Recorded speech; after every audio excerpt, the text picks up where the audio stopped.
Մոլլայի ագահությունը, աբխազական հեքիաթ։ Հին ժամանակ փոքրիկ գյուղում ապրում էին երկու չքավոր գյուղացի։ Նրանք գնում են հարևան մեծ գյուղում աշխատելու։ Աշխատում են բարեխղճորեն։ 2-3 տարի անց նրանցից ամեն մեկը աշխատում է 100 ռուբլի։ Լսիր, ասում է մի ընկերը մյուսին, ամեն մեկս 100 ռուբլի փող ունենք։ Կարող են մեզ թալանել։ Ավելի լավ է, որ այս փողերը թաքցնենք մի ապահով տեղ կամ թե պահտանք մի որևէ ազնիվ մարդու մոտ։ Նրանք փողի մասին շատ են մտածում եւ հանկարծ հիշում են մոլլային, որն ապրում էր հենց այդ գյուղում եւ բոլոր մատների վրա զանգակներ ուներ կապած։ Մոլլա, ինչու ես մատներիցդ զանգակներ կապել, երբեմն հարցնում էին նրան։ Իսկ մոլլան պատասխանում էր. Այստեղ մոծակներ, թիթեռներ եւ զանազան միջատներ են թռչում։ Նրանք կարող են այս ու այն կողմ նստել, իսկ ես չնկատելով կարող եմ նրանց վնասել։ Զանգակները նախազգուշացնում են այդ փոքրիկ էակներին։ Աստծո ոչ մի արարածի ես չեմ համարձակվի նեղություն տալ։ Եվ ահա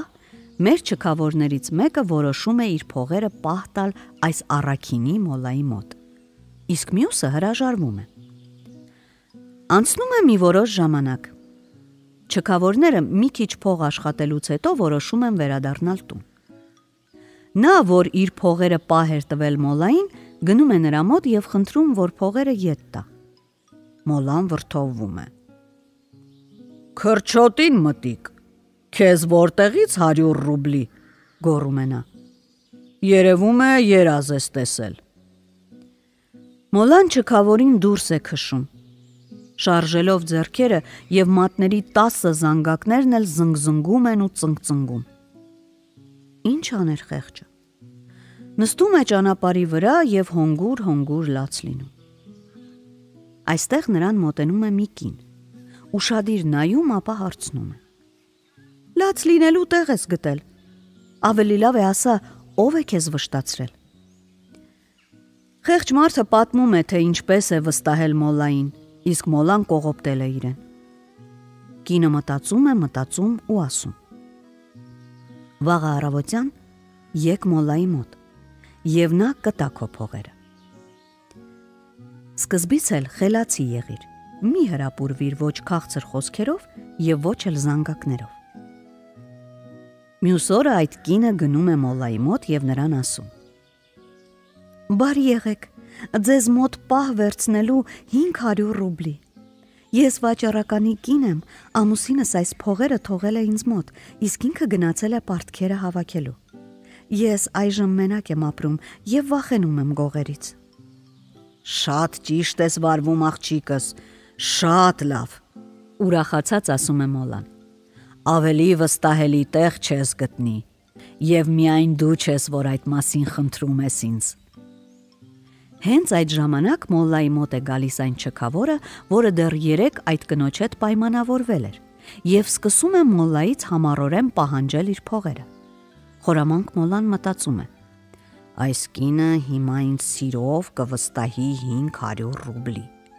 Եթե ես այս մարդուն վերադարձնեմ 100 ռուբլին, ավելի շատ կվստահի։ Վնաս չեմ անի, էլի ինձ կմնա 400 ռուբլի։ Եվ մոլլան տալիս է չքավորի փողն ու ասում. Ահա քո փողերը, վերցրու եւ հիշիր, որ աշխարհում մոլլայից ազնիվ ու անշահախնդիր մարդ չկա։ Չքավորը փողերը վերցնում է, գոհ ու ուրախ հեռանում։ Դե աղջիկս, ասում է մոլլան այդ տիկնոջը, ինչպես տեսնում ես, դու առաջինը չես, որ ինձ մոտ փող ես պահ տալիս։ Տուր էստեղ։ Բայց հենց այդ պահին այդ կնոջ տղան ներս է վազում, որի հետ մայրը նախորոք պայմանավորվել էր, եւ ասում է. Հայրիկը վերադարձել է տուն, քեզ է սպասում։ Կինն այդ լուրը լսելով, իբր թե այդ լուրից ուրախացած, սկսում է պարել, իսկ խորամանկ մոլլան կասկած չառաջացնելու համար միանում է նրան ու ինքն էլ է պարում։ Կինը ծիծաղում է ու ասում.